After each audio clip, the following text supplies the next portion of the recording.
नमस्कार. रयत online school education म्हणजेच रोज प्रकल्पात तुम्हा सर्व विद्यार्थ्यांचं या ठिकाणी स्वागत. मी रोंगे संतोष विठ्ठल, अकुताई कल्याणी ज्युनियर कॉलेज हडपसर या ठिकाणी इतिहास विषयाच्या अध्यापनाचं काम करत आहे. मित्रांनो, आपण 10वं प्रकरण पाहतो. यातील वेगवेगळ्या घटकांचा अभ्यास आपण यापूर्वी केलेला आहे. त्यातील शीतयुद्ध म्हणजे काय, ती संकल्पना काय आहे, त्याची व्याप्ती काय होती, त्याचे परिणाम काय झाले हे आपण पाहिले. त्याचप्रमाणे शीतयुद्ध नंतर सोव्हिएत रशिया आणि अमेरिका यांचे वेगवेगळ्या देशांसंदर्भात झालेले करार, त्या करारांची झालेले परिणाम याचाही आपण अभ्यास केलेला आहे. त्याचप्रमाणे अलिप्ततावाद म्हणजे काय, भारतानं अलिप्ततावाद का स्वीकारला होता, भारताची नक्की भूमिका काय होती आणि त्यातून उदयास आलेली नाम नावाची संघटना, त्यांच्या झालेल्या वेगवेगळ्या शिखर परिषदा आणि त्याचे झालेले परिणाम हेही आपण अभ्यासलेलं आहे. आज आपण या प्रकरणातील वसाहतवाद विरोधातील भारताची भूमिका आणि राष्ट्रकुल म्हणजेच कॉमनवेल्थ ही संघटना याचा आपण अभ्यास करणार आहोत. तर सगळ्यात सुरुवातीला वसाहतवाद विरोधातील भारताची भूमिका नक्की काय होती, तर आपण हेही पाहिलं पाहिजे की जगातील एक महान लोकशाहीवादी राष्ट्र म्हणून भारताची ओळख आहे. भारतानं आंतरराष्ट्रीय राजकारणात सक्रिय तटस्थता स्वीकारली होती, परंतु भारत या ठिकाणी हेही सांगू इच्छित होता जगाला की आम्हाला शांतता हवी आहे. जागतिक शांतता प्रस्थापित करण्यासाठी भारत उत्सुक आहे. कोणत्याही राष्ट्रावर भारत स्वतःहून आक्रमण करणार नाही. जगा आणि जगू द्या, तुम्हीही आनंदाने राहा आणि आम्हालाही आनंदाने राहू द्या, असं भारताचं तत्त्व होतं. त्याचप्रमाणे भारतानं इंडोनेशिया स्वतंत्र चळवळीला त्यावेळी पाठिंबा दिला होता. संयुक्त राष्ट्रामध्ये आफ्रिकेची बाजू जोरदारपणे भारतानं मांडली होती. वसाहतवादी युरोपीय राष्ट्रांनी निघून जावे असा आग्रह भारताने धरला होता आणि त्याचप्रमाणे आफ्रिकेतील लोकांना दिली जाणारी अपमानास्पद वागणूक बंद केली पाहिजे अशी ही भारताची भूमिका होती. या ठिकाणी 1949 दिल्ली येथे एक परिषद भरली होती आणि या परिषदेमध्येच भारतानं सांगितलं की इंडोनेशिया या देशाला स्वातंत्र्य दिले पाहिजे असा आग्रह भारतानं त्यावेळी धरला होता. बघा, म्हणजे भारताची भूमिका तटस्थतावादी जरी असली तरी दुसऱ्यावरती अन्याय होऊ दिला जाणार नाही याची दक्षता भारतानं घेतलेली आहे. आंतरराष्ट्रीय राजकारणामध्ये लोकशाहीवादी राष्ट्र म्हणून भारताची एक वेगळी इमेज आहे आणि आजही ती अखंडित आहे. यातूनच बघा पुढे सार्क नावाची संघटना उदयास आली. सार्क म्हणजे काय, तर दक्षिण आशियाई प्रादेशिक सहकार संघटना. यामध्ये नक्की काय सांगितलं होतं, या संघटनेचा उद्देश काय होता हे आपण पाहणार आहोत. बघा, सदस्य राष्ट्रांच्या सर्वांगीण विकासासाठी सहकार्य करायचं. मग आता ही सदस्य राष्ट्र कोणकोणती होती यामध्ये आणि कुणाच्या संकल्पनेतून ही संघटना उदयास आली हे आपण पाहणार आहोत. आशिया खंड म्हणजे भारत आपला देश ज्या खंडामध्ये आहे तो खंड. बघा, आशिया खंडात आर्थिक सामाजिक विकासासाठी एखादी संघटना पाहिजे असावी असं बांगलादेशचे तत्कालीन जे प्रमुख होते जिया उर रहमान यांना असं वाटत होतं आणि त्यांच्या कल्पनेतूनच बांगलादेश, भारत, भूतान, पाकिस्तान, श्रीलंका, मालदीव, नेपाळ या देशांच्या परराष्ट्र सचिवांची 1981 एक बैठक झाली. ही बैठक कोलंबो या ठिकाणी पार पडली. या बैठकीत प्रादेशिक सहकार्यासाठी नियोजन, कृषी, ग्रामीण विकास, आरोग्य, लोकसंख्या आणि व्यापार या विषयांवर सहकार्य करण्याचे ठरले आणि त्यातूनच 1983 दिल्ली येथे या देशांच्या परराष्ट्र मंत्र्यांची नंतर बैठक झाली. या बैठकीत सार्कचा जाहीरनामा प्रसिद्ध करण्यात आला. बघा, सार्कचा जाहीरनामा प्रसिद्ध करण्यात आला आणि तो जाहीरनामा काय होता, जाहीरनामा प्रसिद्ध करण्यात आलाच आणि त्यानंतर 1985 ढाका बांगलादेशची राजधानी या ठिकाणी सार्क या संघटनेची स्थापना झाली आणि त्यांचा जाहीरनामा असा होता. बघा, सदस्य राष्ट्रांच्या सर्वांगीण विकासासाठी सहकार्य करायचं सगळ्यांनी आणि विकासाचा वेग वाढवायचा. दहशतवाद, अंमली पदार्थांची तस्करी अशा विघातक गोष्टींना विरोध करायचा. परस्पर विश्वास वाढवण्यासाठी सामंजस्याचे वातावरण निर्माण करून समस्यांचे निराकरण करायचे.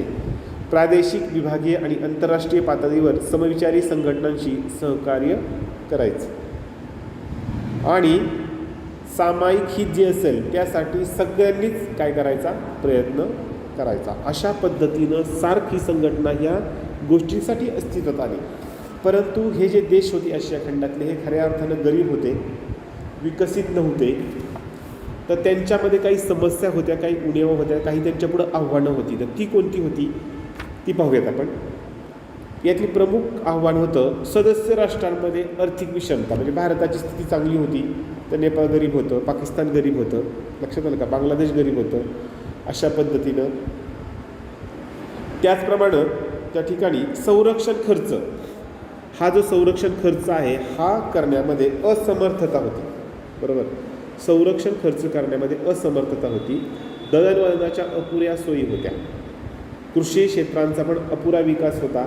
त्याचप्रमाणे वेगवेगळ्यामध्ये वेगवेगळी राज्यपद्धती, कुठं लोकशाही आहे, कुठं राजेशाही आहे, अशा पद्धतीनं राज्यपद्धतीच्या वेगवेगळ्या आपल्याला प्रकार या ठिकाणी दिसून आले.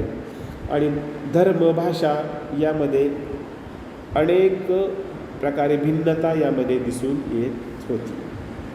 त्यामुळे म्हणावं असं या सार्कचं यश आपल्याला सांगता येणार नाही. बघा, यानंतर राष्ट्रकुल, कॉमनवेल्थ त्याला म्हणलेलं आहे. इंग्लंडच्या साम्राज्यात असणाऱ्या परंतु कालांतराने स्वतंत्र झालेल्या काही राष्ट्रांची आंतरराष्ट्रीय संघटना म्हणजे राष्ट्रकुल होय.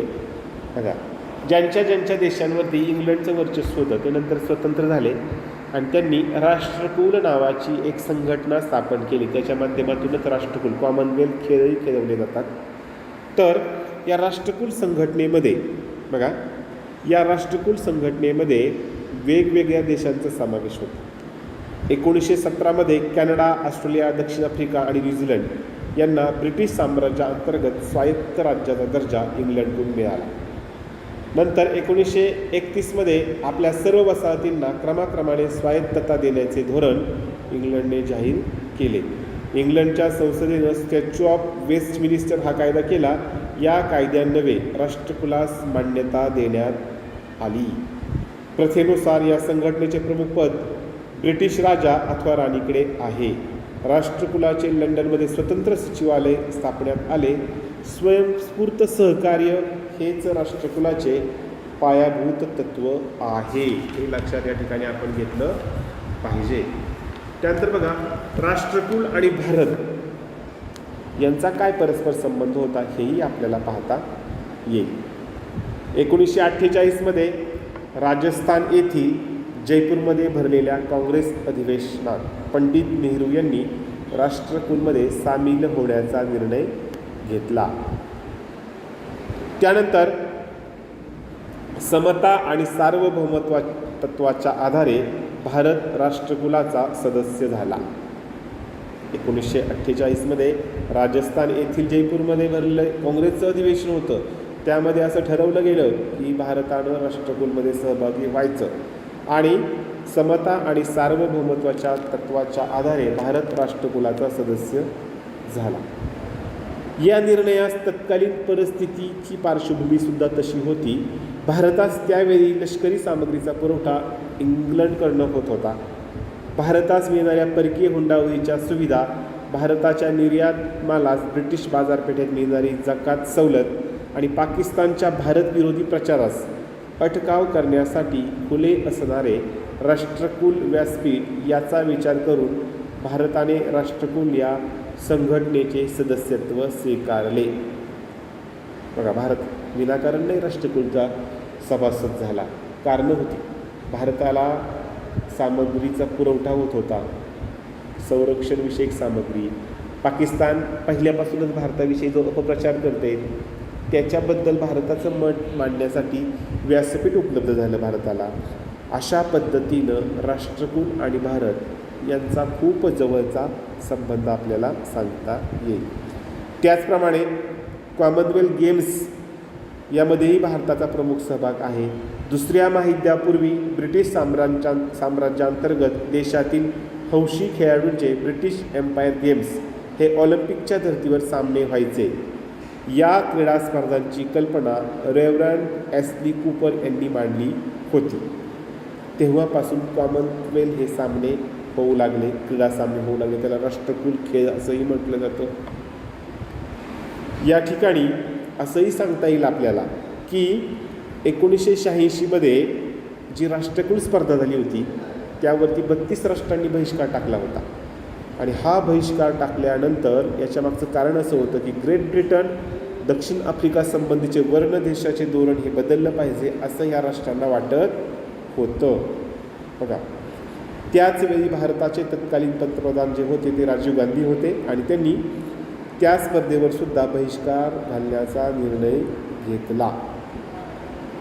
या ठिकाणी आपण असंही पाहिलेलं आहे, असंही ऐकतो आहे की कॉमनवेल्थमध्ये भारताची कामगिरी लक्षणीय असते. ऑलिम्पिकमध्ये जरी नसली तरी याच्यामध्ये मात्र आपली कामगिरी लक्षणीय असते.